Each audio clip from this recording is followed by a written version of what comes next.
நண்பர்கள் அனைவருக்கும் வணக்கம்.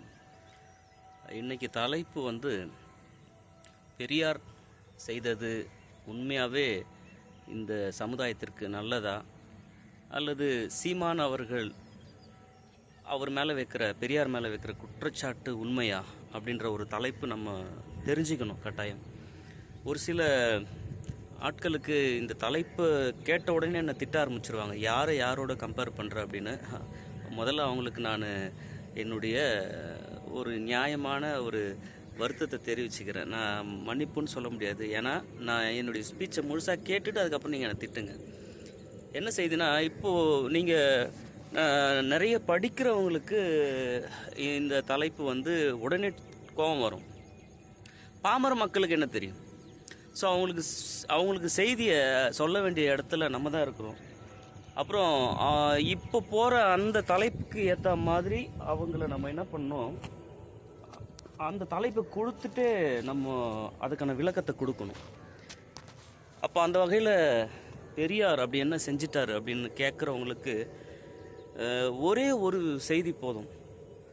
பெரியார் அவருடைய குரலில் அவர் பேசின விஷயத்த நான் கேட்டது. பெண்ணியம் அப்படி என்ன பெருசாக பெண்ணியம் பண்ணிட்டாரு அப்படின்னு நினைக்கிறவங்களுக்கு ஒரு செய்தி. பெண் உரிமை, பெண்களுக்கான தேவைகள், இது எல்லாம் யாரோ ஒருத்தவங்களுக்கு போய் சேருதுன்ற மாதிரி தெரியும். உங்கள் அம்மாவுக்கு, உங்கள் அக்காவுக்கு, உங்கள் தங்கச்சிக்கு ஆன ஒரு செய்தியை தான் நான் பெண் உரிமைன்னு சொல்லிட்டு இருக்கேன். அப்படி யோசிச்சு பாருங்கள், அதற்கான முழு பொருள் புரியும் அப்படின்னு பெரியார் அவருடைய குரல் பட பேசிய அந்த செய்தி இன்னொருலும் வரலாற்று பதிவு. இது ஒன்று போதாது அவர் யாருன்னு தெரியறதுக்கு. அப்புறம் இவர் சுபவீர பாண்டியன் அவர்கள் சீமான் குறித்து இந்த பேச்சுக்கு என்ன சொல்ல வர்றாருன்னா, கண்ணியமாக பேசுகிறாரு சுபவீர பாண்டியன் அவர்கள். சீமான் அவர்களே, தற்போது நீங்கள் ரொம்ப கேளிக்கைக்கு உள்ளாகிட்டீங்க, எனக்கு அதை நினச்சா வருத்தமாக இருக்குது. நீங்கள் நல்லா வர வேண்டிய ஒரு பேச்சாளுமை கொண்ட ஒரு ஆள், நீங்கள் இப்படி போயிருக்கக்கூடாது, உங்கள் மேலே எனக்கு வருத்தம் தான் இருக்குது, கோபம் கிடையாதுன்னு அவர் சொல்லிவிட்டு ஒரு செய்தியை சொல்ல வர்றாரு. பணத்திற்காகவும் அப்புறம் ஒரு சில ஆட்சியாளர்களுடைய தூண்டுதலாலும் மிக லாபகமாக பெரியார் எதிர்ப்பு, இது எங்கே போய் முடியும்னா கடைசியாக அம்பேத்கரை எதிர்க்கிற மாதிரி வரும்ன்ற மாதிரி சீமான் அவர்களை அவர் சுபவீர பாண்டியன் அவருடைய மொழி நடையிலேயே அதை கண்டிக்கிறார். அதுக்கப்புறம் நம்ம திருமாவளவன் அவர்கள் சொல்லக்கூடிய செய்தி என்னன்னா, விடுதலை புலிகள் அந்த பிரபாகரன் அந்த ஈழத்தமிழர்களுக்காக சீமான் செய்தது பெருசாக எதுவுமே செய்யலை அப்படின்றத அவருடைய காலகட்ட அரசியலிருந்து அவர் பேசிகிட்டே இருக்கார். அது அந்த ஸ்பீச்சை கேட்கும் பொழுது ரொம்ப ஈழத்தில் பிரச்சனைகள் அதிகமாக இருக்கிற காலகட்டங்களில் சீமான் அவர்கள் திரைத்துறையில் இருந்ததாக தொல் திருமாவளவன் அவர்கள் இந்த கருத்தை பதிவு செய்கிறார்.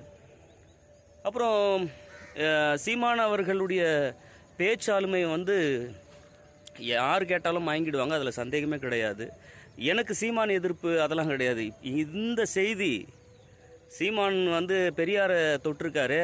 அப்போது பெரியார், நான் நடுநிலையாக ஒரு விஷயத்தை நம்ம பார்க்கணுங்க. நான் பெரியார் ஆதரவாளரும் கிடையாது, சீமான் எதிர்ப்பும் கிடையாது.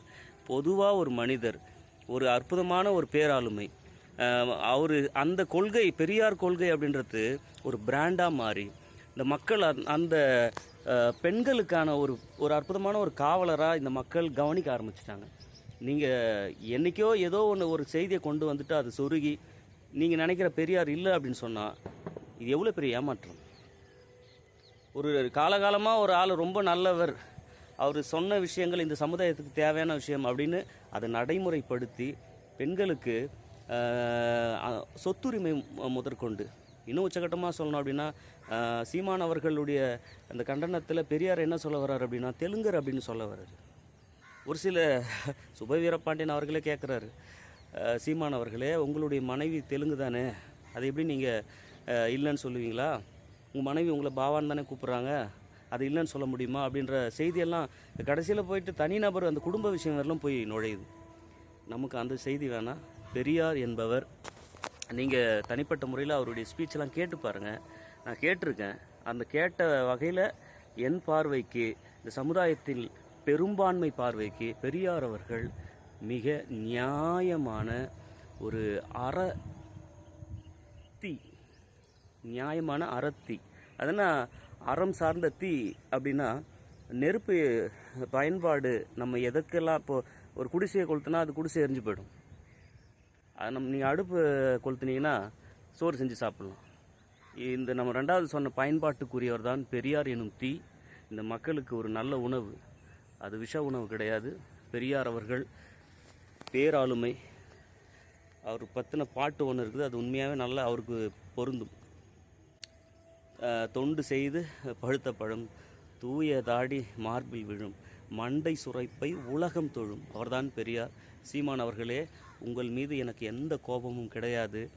மக்கள் காலகாலமாக நம்பியவற்றை, அந்த நம்பிக்கையில் அதில் கையை வைக்கணும்னு நீங்கள் வைக்கும்போது கொஞ்சம் யோசிச்சு வைங்க. இப்போ நீங்கள் ஒரு கருத்தாக்கம் சொல்ல வரலாம், அப்போ காலகாலமாக ஒரு தப்பான விஷயத்தை நம்பினா இருந்தாங்கன்னா அப்படியே விட்டுடலாமா அப்படின்னு. மொழியில் நான் ஒரு தமிழ்வாதியான்றதுனால ஒன்று சொல்ல வரேன், கேட்டுங்க. கானா அப்படின்ற ஒரு சொல் தமிழ் சொல் கிடையாது. இப்போ சென்னையில் கானா அப்படின்னு சொன்னால் ஃபோக்லோர், கானா பாட்டை குறிக்குது. இப்போ நான் போயிட்டு கானான்ற சொல்லு தமிழ் சொல்லே கிடையாது, அதை நீங்கள் வந்து பாட்டாக நினைக்கிற நீலாம் பைத்தியக்காரன் அப்படின்னு சொன்னால் கானா பாட்டு பாடுறவன் அடிக்க வர மாட்டான். இப்போ மொழி இலக்கணம் என்ன அப்படின்னு சொன்னால், ஒரு 100 வருடம் அல்லது ஒரு குறிப்பிட்ட இனக்குழு ஒரு சொல்ல ஒரு புதிய விதமாக அவங்க பயன்படுத்தி அதுக்கு அவங்க ஒரு பொருளை கொடுத்து அதை நம்புகிறாங்கன்னு சொன்னால், இங்கே மக்கள் செய்வது அவர்களுடைய தேவைக்காக அப்படின்னு நினச்சி விட்டுட்டு போகிறவன் நல்ல இலக்கியவாதி. பைத்தியக்காரா, கானா வந்து தமிழ் சொல்ல கிடையாது, அதை போய் நீ பேசுறீ, அதை பயன்படுத்துறியா நான் சொன்னால் நான் அறிவிலி. அது தொல்காப்பியர் சொல்கிறாரு, வட சொற்கிழவி வட எழுத்தூரி எழுத்தோடு புணர்ந்து சொல்லாகுமேன்ட்டார்.